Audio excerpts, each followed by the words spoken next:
Hello everyone, कैसे हो आप सब? होप आप सब बहुत अच्छे होंगे। तो आज इस वीडियो में मैं शेयर करने वाली हूँ कि कैसे आप होम बुटीक अपने घर से स्टार्ट कर सकते हो और एकदम जीरो से बताऊंगी कि जीरो से कैसे कर सकते हो। ये वीडियो उन लोगों के लिए है जो अभी जिस भी कंडीशन में है, सिर्फ चाहते हैं कि मैं अपना सिलाई से कुछ पैसे अर्न करूँ।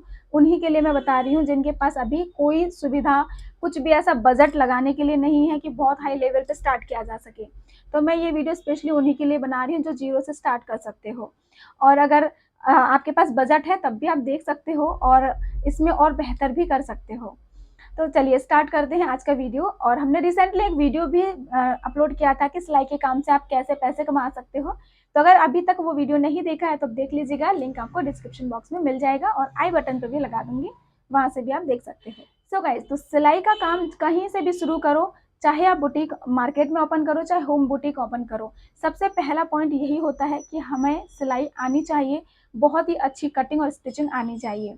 अगर कटिंग स्टिचिंग में कमी होगी तो फिर हम कहीं पर भी ओपन करें, कितने ही बड़े लेवल पे ओपन करें, हमारे कस्टमर्स नहीं बन पाएंगे क्योंकि काम में कमी होगी। ठीक है, लेकिन इस चीज़ को दूर किया जा सकता है। आज की डेट में ऑनलाइन ऑफलाइन क्लासेस बहुत अच्छे चल रहे हैं, तो आप कहीं से भी एक अच्छी जगह से सीख सकते हो। अब उसके साथ आपको जब कटिंग स्टिचिंग आ जाती है तब आप होम बुटीक के बारे में सोच सकते हो, और जिनको आती है तो वो आगे की प्रोसेस आप सुन लीजिए। तो आपको सिलाई आती है, आपको फुल कॉन्फिडेंस है और आप स्टार्ट करना चाहते हैं, तो आपको चाहिए सबसे पहले एक और चीज़ की जो इम्पोर्टेंट होती है, हमारी सिलिंग मशीन। तो हमें एक सिलाई मशीन की ज़रूरत होगी। सिलाई मशीन अभी आपके पास जो भी हो, इस वीडियो में आप अगर हो, इस वीडियो को देख रहे हो तो डेफिनेटली आपके पास सिलाई मशीन होगी। आप चाहे किसी भी लेवल पे काम कर रहे हैं तो आप कर रहे होंगे, थोड़ा बहुत जितना भी कर रहे हैं ना, तो आपके पास सिलाई मशीन है। जो भी सिलाई मशीन है उसी से आप स्टार्ट करो, कुछ भी अलग से इन्वेस्ट करने की ज़रूरत नहीं है अगर होम बुटीक ले कर रहे हो तो। होम बुटीक में क्या होता है कि अभी हमें कस्टमर जमाना है, काम चालू करना है, हर एक चीज़ देखना है, एक्सपीरियंस करना है, उसके बाद ही आप इन्वेस्टमेंट करना। तो जो भी आपके पास सिलाई मशीन है, छोटी है बड़ी है, उसी से आपको स्टार्ट करना है। जब मैंने स्टार्ट किया था 8 साल पहले होम बुटीक, तो वहाँ पे मेरे पास एक छोटी मशीन थी घरेलू, जो कि जिसको हाफ शटल बोलते हैं। उसमें आपको स्पीड उतनी अच्छी नहीं मिलती है, लेकिन मैंने उसी से स्टार्ट किया और कम से कम 2 साल तक मैंने उससे काम किया था। उसके बाद मैंने ये वाली मशीन ली थी, मतलब इसी की जैसी जैक की मेरे पास दूसरी वाली मशीन थी, आप मेरे पुराने वीडियोज़ में देख पाओगे। तो वो मैंने ली थी, ये अभी कुछ महीने पहले ही खरीदी है। तो वो मशीन मैंने बाद में खरीदी थी। तो मैंने खूब अपनी छोटी मशीन से काम किया था, खूब अच्छे से मेरी इनकम हो चुकी थी तब। तो एक सिलाई मशीन चाहिए और हमारा बेसिक जो टेलरिंग टूल्स होती है या मटेरियल्स होते हैं वो चाहिए, जैसे कि हमारी इंच टेप। इंच टेप बहुत ज़रूरी है, तो एक अच्छी कंपनी की अच्छी क्वालिटी का इंच टेप लीजिएगा। एक हमें कैंची चाहिए इस तरह से। तो ये जो मेरे पास है जुपिटर की है, ये कैंची ब्लैक वाली है। आप चाहे तो दूसरी वाली कैंची जो आती है लोहे की, वो भी ले सकते हो। अ, अभी मुझे नहीं दिख रही है, हाँ एक मिनट, ये वाली इस तरह से आती है। ठीक है, ये मेरी कैंची 8 से 9 साल पुरानी है। एक और कैंची है मेरे पास जो 8 से 9 साल पुरानी है, और ये वाली कैंची हमने हाल ही में ली है, कटिंग के लिए बहुत बेस्ट है। तो कैंची सारी ही बेस्ट है, लेकिन आपके पास जो कैंची है उसी से आप स्टार्ट करो कपड़े काटने के लिए। सिर्फ उसमें धार अच्छी होनी चाहिए, ये इंपॉर्टेंट है। ठीक है, चाहे कैंची कोई भी हो। अब बेसिक मटेरियल में आता है हमारा टेलरिंग चौक हो गया, या फिर हमारे आर्म होल कर्व्स करने के लिए हो गए स्केल, या फिर आपका जो स्ट्रेट स्केल होता है वो हो गए। मैं सारे कुछ के इमेजेस लगा दूंगी, आप देख लीजिएगा। ये छोटी छोटी चीज़ें हैं जिनकी कटिंग हमें जो करते हैं ना, कटिंग करने में बहुत हेल्प होती है। ये सारी चीज़ें हो गई। बाकी चीज़ आपको सिर्फ और सिर्फ एक कॉपी पेन, ये सारी चीज़ें चाहिए। ठीक है, अभी जब होम बुटीक आप स्टार्ट करोगे, कोई भी लेसेस में पैसे इन्वेस्ट मत करना, बहुत ही एक साथ खरीद लो होलसेल में, या फिर कोई भी ऐसा फैब्रिक वगैरह में इन्वेस्ट मत करना होम बुटीक में। सबसे पहले आप जब भी होम बुटीक खोलो, आप जो बेसिक से मटेरियल्स चाहिए उनसे खोलो। एक मशीन, कैंची, इंच टेप, चौक और धागे। धागे वो जो आपके पास कस्टमर आएंगे उन्हीं के मैचिंग का परचेज करना मार्केट से, क्योंकि स्टार्टिंग में क्या होता है कि होम बुटीक खोलने पर हमें अभी नहीं पता है कि किस टाइप के कस्टमर आएंगे, किस टाइप के फैब्रिक्स आने वाले हैं हमारे पास। तो कोई भी रॉ मटेरियल जैसे कि अस्तर वगैरह है, लाइनिंग वगैरह कुछ नहीं लेना है हमें, लेसेस वगैरह भी नहीं लेना है हमें। कस्टमर का टेस्ट अभी कुछ भी पता नहीं है, तो हम इन चीज़ों पे इन्वेस्ट करके अपना पैसा नहीं फंसाएंगे। जो भी चीज़ें हैं आपके पास उससे स्टार्ट करो। स्टार्टिंग में पता होम बुटीक में होता क्या है कि स्टार्टिंग में आपका काम अच्छा होना चाहिए।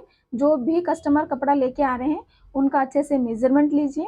मेज़रमेंट लेने के बाद उनका अच्छे से हर चीज़ पूछिए डिटेल में कि उनको क्या बनवाना है, कैसा बनवाना है, नेक कितना पसंद है, यहाँ तक कि कुर्ती का दामन जो ये चौड़ाई होती है उनको कितना पसंद है, स्लीव फिटिंग किस टाइप की चाहिए, ज़्यादा या हल्की लूज़, जिस भी टाइप का उनको चाहिए वैसा आप हर चीज़ डिटेल कॉपी पे लिख लोगे। अब बात आई रेट की, तो आपको अपना जब भी होम बुटीक खोलते हो तो स्टार्टिंग में आपका रेट औरों से कम होना चाहिए। अपना मार्केट एरिया देख लीजिए, और भी होम बुटीक्स होंगे, लेडीज़ें सिलती हैं घर से, तो किस तरह का रेट है।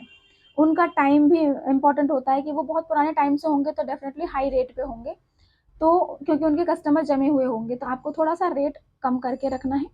कम करने का मतलब इतना भी नहीं है कि वो लोग अगर 300-400 रुपए ले रहे हैं तो आप 50 रुपए ले रहे हो, ऐसा नहीं। उनसे 50 रुपए, 20 रुपए, 30 रुपए इस तरह से कुछ कम करिए, क्योंकि भई अपने काम पे भी आपको एक मजबूती लानी कि हाँ, मैं अच्छा काम करती हूँ। पहले तो आपको खुद को भी भरोसा होना चाहिए और अच्छा काम करना भी चाहिए। ऐसा नहीं कि सिर्फ भरोसा ही भरोसा है और होता नहीं है अच्छा काम। अच्छा काम अगर करते हो तो थोड़ा बहुत कम रखें, 50 रुपए तक आप कम ले सकते हो मार्केट रेट से औरों से। जैसे कि आपके कस्टमर को एक बार तो कोई कस्टमर एटलीस्ट बनवा के देख ले कि कैसा बनाते हो, रेट और जो काम की क्वालिटी है वो मैच हो भी रही है कि नहीं, इस तरीके से। ठीक है, तो रेट इस तरह से आपको रेट लिस्ट बनाना है कि हाँ, मार्केट रेट से थोड़ा कम करके चलें। शुरुआती दिनों में ऐसे ही करना होता है। अब एक और चीज़ आती है कि जैसे कि अगर रेट कोई कम कर रहा है, तो स्टार्टिंग है तो अंदर लगता है कि टाइम ज़्यादा लग रहा है और रेट बहुत कम है, तो ऐसे में थोड़ा-सा निराश नहीं होना है, होता है शुरुआती दिनों में। जब मैंने स्टार्ट किया था अपना होम बुटीक 8 साल पहले, तो मुझे सबसे पहले जो मिली थी ना जो सिलाई, वो ₹70 थी। ₹70 से मैंने ब्लाउज़ अस्तर वाले और सूट सलवार दोनों इस तरह से स्टार्ट किया था सिलना। ₹70 में पूरा सूट वगैरह सिल देती थी, उसमें प्लस डिज़ाइनिंग भी होते थे, जैसे कि हमारे पड़ोस में होते हैं कोई भाभी वगैरह या फिर आंटियाँ होती हैं जानकार, तो वो आपसे डिज़ाइनिंग भी करा लेंगी, तो चलेगा। शुरुआती दिनों में कर दीजिए, कोई बात नहीं, लेकिन रेट को बहुत ज़्यादा डाउन मत करना। ज़मीन-आसमान का अंतर नहीं रखना चाहिए, फिर बाद में वो रेट नहीं बढ़ेगा कभी भी, उसमें भी आपका ना 10-20 रुपए ही बढ़ा पाओगे। तो ये एक पॉइंट होता है। अगर रेट शुरू में बिल्कुल ₹50 रख रहे हो ना, तो आप कभी भी उसको 120 पे ले जाने में ना आपको बहुत साल लग जाएँगे, ये मैंने फ़ील किया है। ₹70 से ₹120 में पहुँचने में मुझे 6 साल लगे थे। एक कस्टमर जो शुरुआती टाइम पे आए थे। फिर मुझे धीरे-धीरे समझ में आया कि नहीं, इतना कम रेट रखने पर काम नहीं चलेगा। बट टाइम, माना कि सिलाई के काम में इन्वेस्टमेंट से ज़्यादा टाइम का इन्वेस्टमेंट होता है। बहुत घंटे लगते हैं किसी चीज़ को रेडी करने में। तो अपने टाइम की वैल्यू करते हुए वैसे ही रेट को रखिएगा, ना ज़्यादा कम, ना ज़्यादा बहुत हाई। एक नॉर्मल रेट जिनको देने में दिक्कत भी ना हो और आपको लेने में भी दिक्कत ना हो और आपका टाइम के अकॉर्डिंग आपको सही बच रहा हो। जैसे ही आपको 1 साल, 2 साल हो जाए और आपका काम जम रहा है, अच्छा आप काम कर रहे हो, फिटिंग, फिनिशिंग, और 1-2 साल में बहुत सारा एक्सपीरियंस आपको मिलेगा। खुद से आप एक्सपीरियंस कर लोगे कि आपको क्या करना है और क्या नहीं करना है। तब आप थोड़ा-थोड़ा करके इंक्रीज़ करिएगा रेट को। जैसे कि किसी चीज़ में आपने ₹20 बढ़ाए, किसी चीज़ में ₹50, काम के अकॉर्डिंग। ऐसा नहीं है अननेसेसरी बढ़ाते चले जा रहे हो, काम के अकॉर्डिंग। काम ज़्यादा है तो थोड़ा बढ़ा के दो, अगर आप कहोगे कस्टमर को तो वो देते भी हैं, ऐसा नहीं है नहीं देते हैं। मैंने ₹70 से ब्लाउज़ेज़ बनाना स्टार्ट किया था, सेम कस्टमर का मैंने ₹3000 का भी ब्लाउज़ बनाया है। तो होता क्या है कि आप क्या काम कर रहे हो, ये भी इम्पोर्टेंट होता है। तो स्टार्टिंग में आपका जो रेट होता है ज़रूरी नहीं वो ज़िंदगी भर आपको लेके चलना है। चेंजेस धीरे-धीरे करते रहना। अगर कोई भी चीज़ फिक्स कर दोगे ना तो कस्टमर का ये लगेगा कि ये फिक्स है, फिर हर टाइप के डिज़ाइन पे वो अप्लाई करेंगे, तो हर टाइप के डिज़ाइन पे वो अप्लाई नहीं होगा। डिज़ाइन के अकॉर्डिंग जब मेहनत बढ़ती है तो थोड़ा-सा 10-20 रुपए का भी आपको डिफरेंसेस रखना चाहिए। ये शुरू से ही करते चलना। हाँ, अब इन सब के साथ-साथ इम्पोर्टेंट है अपने काम को बहुत बेहतर करना है, काम में कुछ भी कमी मत करिए। अब एक और पॉइंट आता है, होम बुटीक हो चाहे आपका बुटीक हो, आज भी हमारा बुटीक यहाँ मार्केट में है, लेकिन फिर भी अल्टरेशन में कोई चिक-चिकबाज़ी हम नहीं करते हैं। कितना टाइम तक, एक और है 2 टाइप के कस्टमर्स होते हैं। एक ऐसे कस्टमर्स आएँगे जैसे कि उन्होंने ट्राई करके देखा, लूज़ या टाइट उनको लगा, तो वो हाथों-हाथ बोलेंगे कि मुझे थोड़ा-सा ना लूज़ कर दीजिए या थोड़ा टाइट कर दीजिए, आप करके दे दीजिए, ठीक है? अब आपको कस्टमर को उसी टाइम कपड़े देते टाइम एक बार ट्राई करवा के चेक करवा लो, और अगर कोई कस्टमर आपके यहाँ पे नहीं कर रहा है ट्राई, तो आप उनको बोल दीजिए कि आप 7 दिन के अंदर जो भी आपको लग रहा है इशू आप ले आइएगा, हम कर देंगे चेक। लेकिन आपको कस्टमर को बोलना बहुत ज़रूरी है, ये हमने पर्सनल फ़ील किया है अपना एक्सपीरियंस लेकर के, कि आज कस्टमर लेके जा रहा है, 1 महीने बाद, 2 महीने बाद, 3 महीने बाद पहन के एकदम कपड़ा रद्दी हो चुका है और धुलने के बाद इतने टाइम के बाद बॉडी में ही चेंजेस हो जाते हैं, तो कपड़े में तो आएगा ना। इतने टाइम के बाद कोई भी इशू होगा ना तो वो हमारे पास आएँगे, ये बोलने के लिए आपने सिला है, आप ही ठीक करोगे। आए हैं हमारे पास ऐसे कपड़े 2-2 3-3 महीने के बाद, सोच के देखो बॉडी में कितना चेंजेस होता है। अब इतना चेंजेस अगर होगा तो हमारे लिए ही काम बढ़ जाता है, फिर अल्ट्रेशन बढ़ने लगेगा। तो अल्ट्रेशन से आपको बचाव इसी तरह से करना है, हाथों हाथ कर दीजिए, पहना के देख लीजिए, जो भी कमी है हाथों हाथ उसको ठीक कर दीजिए। और ज़्यादा अगर दिक्कत आ रहा है, वैसे तो हर काम का एक रहता है कि लूज़ या टाइट का इशू होता है। अभी के टाइम पे जो मेरा काम है, उसमें अल्ट्रेशन पे सिर्फ लूज़ या टाइट का इशू होता है, अदरवाइज़ कोई इशू नहीं होता है। और 99% कस्टमर से फिट आते हैं। एक आध कस्टमर्स के लूज़ या टाइट का इशू होता है जिसमें एक सिलाई बढ़ानी होती है, एक सिलाई हटानी होती है, सिर्फ इतना। जब इस तरह से काम होता है ना तो काम करने में भी बहुत मज़ा आता है और हाथों हाथ अल्ट्रेशन ख़त्म हो जाता है तो आपके पास अल्टर के लिए कपड़ा नहीं होता है। आज की डेट में हमारे बुटीक पे अल्टर के लिए कोई कपड़ा नहीं है। मेरा यही एक रूल चलता है कि जैसे कस्टमर ने बोला मुझे ये प्रॉब्लम है, अगर कॉल पे बोलते हैं तो उनको हम बोलते हैं आप आज या कल ही दे के जाओ उनको, तुरंत के तुरंत हम उनको ठीक कर देते हैं। इससे हमारा खुद का बर्डन कम होता है और कस्टमर भी हैप्पी रहते हैं। दूसरी चीज़ अल्ट्रेशन, अगर जैसे आज आपने किसी चीज़ को बना के दिया है उनको लूज़ या टाइट लगा, उन्होंने फिर आपको बोला कि मुझे लूज़ टाइट लग रहा है, फिर आपने करके दिया, देन अगेन अगर उसी 2-3 दिन के अंदर लेके आते हैं तो कोई बात नहीं, कर दीजिए, इतना चलता है। क्योंकि होता क्या है कि हो सकता है उनके जो कंफर्टेबल के हिसाब से नहीं हो रहा है कम्फर्ट वो, तो उतना आपको करके देना है जब तक कि वो फाइनल ना बोल दें। हाँ, लेकिन 2-3 महीने के बाद आते हैं तो वो चीज़ आपको बोल देना है कि भाई इतने टाइम तक अगर आप लेके आते हो तो ठीक है, लेकिन 2-3 महीने के बाद उसको मानने नहीं माना जाएगा। ये 2-3 महीने में बहुत डिफरेंट हो ही जाता है। अगर और कस्टमर के साथ आपकी बॉन्डिंग अच्छी है तो आप कर भी सकते हो, वो आपके खुद के पर्सनल रिलेशन बन जाता है कस्टमर के साथ जब आप कर सकते हो। तो कुछ-कुछ कस्टमर मेरे ऐसे हैं कि बोल के जाते हैं कि 2 महीने बाद भी अगर मेरा कुछ हुआ ना तो मैं लेके आऊँगी क्योंकि मैं सिलवाती तुझसे ही हूँ। तो कुछ-कुछ हैं जो बहुत साल के पुराने कस्टमर्स हैं, बॉन्डिंग अच्छी होती है तो हम लोग कर देते हैं, वो अपने जो है बॉन्डिंग के ऊपर बात होती है। ये बात हो गई आपकी कस्टमर की और रेट लिस्ट की, कैसे आपको रेट भी फाइनल करना है, कस्टमर से कैसे बॉन्डिंग रखनी है, नाप लेते टाइम हर चीज़ का ध्यान रखना है और काम अच्छे से करके देना है। टूल्स में इन्वेस्टमेंट ज़्यादा नहीं करना है, मशीन और इंच टेप वगैरह, कैंची वगैरह आप रखिए, हो जाएगा। होम बुटीक कर रहे हो तो काउंटर बनवाने की कोई ऐसी नीड नहीं होती है। जहाँ भी आपके घर में जगह हो फर्श पे अच्छे से क्लीन करके आप कटिंग कर सकते हो। बजट है आपका तो काउंटर बनवा सकते हो, बजट नहीं है तो कोई बात नहीं, रहने दीजिए, कोई एक्स्ट्रा बर्डन लेने की कोई नीड नहीं है। मैंने खुद 2 साल बिना काउंटर के काम किया था, उसके बाद ही काउंटर बनाया था। अब उसके बाद आपका आता है एक और चीज़ की मार्केटिंग। बुटीक हमने स्टार्ट कर लिया है, बहुत टाइम हो गए हैं, लेकिन मार्केटिंग कैसे होगा? होम बुटीक का होता क्या है कि धीरे-धीरे माउथ टू माउथ ही जो मार्केटिंग है वो ज़्यादा होती है। अब मार्केटिंग के लिए सबसे पहले जो मेरा खुद का तरीका था, मैं वो बताती हूँ। बहुत मस्त रहा, बहुत अच्छा रिज़ल्ट भी रहा था। मैं उसी को बता रही हूँ, आपके साथ शेयर कर रही हूँ। आपको अच्छा लगे तो आप भी ज़रूर करिएगा। सबसे पहले जब मैंने होम बुटीक स्टार्ट किया था, तो हमारे दरवाजे पे मैंने बोर्ड जो हमारे दीवार था, उस पे लिखवा दिया था कि हमारे यहाँ पे इस तरह की सिलाई होती है, सिलाई का काम होता है, जो कि आज के ट्रेंडिंग डिज़ाइनर नाम होते हैं, जैसे कि शरारा, गरारा, प्लाज़ो पैंट, इस टाइप का आपको पूरा अच्छे से लिखवा देना है दीवार को बड़े-बड़े अक्षरों में, जिससे कि दूर से भी दिख जाए। उस गली से कोई भी निकल के जाएगा ना, उनको दिखेगा और वो डेफ़िनेटली पढ़ेंगे और पढ़ेंगे तो फिर कॉन्टैक्ट भी कर सकते हैं कभी भी। ठीक है? तो एक दिन में मार्केटिंग नहीं होता, बहुत टाइम लगता है मार्केटिंग में। तो बोर्ड पे लिखवा दिया। अब कुछ पैम्पलेट्स आप छपवा लीजिए, अपना घर का जो भी आपका एड्रेस है, क्योंकि होम बुटीक घर पे है, तो बुटीक घर पे होने की वजह से आपको एड्रेस घर का ही देना है। पैम्पलेट्स वगैरह छपवा लीजिए। अगर आप सिटी में हैं, तो भी न्यूज़पेपर आते हैं वहाँ पे, और या फिर छोटे-मोटे टाउन में है या गाँव में है। गाँव में आई थिंक न्यूज़पेपर का कोई ऐसा सिस्टम है कि नहीं मुझे आइडिया नहीं है, लेकिन जहाँ मैं रहती हूँ वहाँ टाउन है हमारा, तो वहाँ पे है।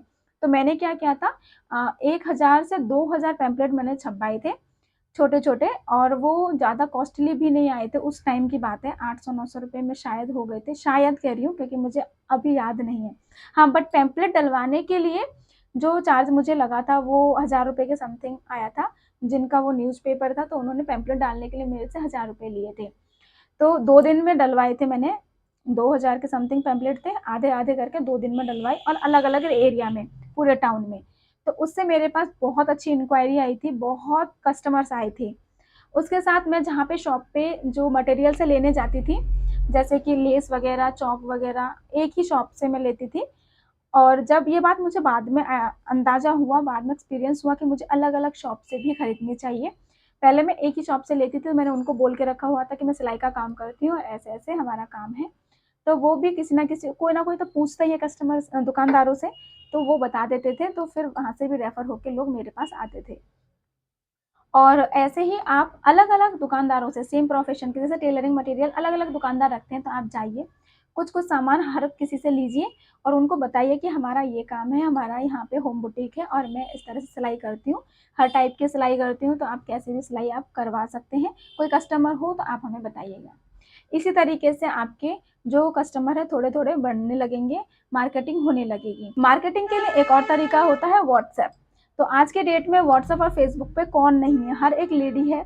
तो आपका कोई भी ऐसे व्हाट्सएप पे आप मतलब पैम्पलेट टाइप में बनवा लीजिए।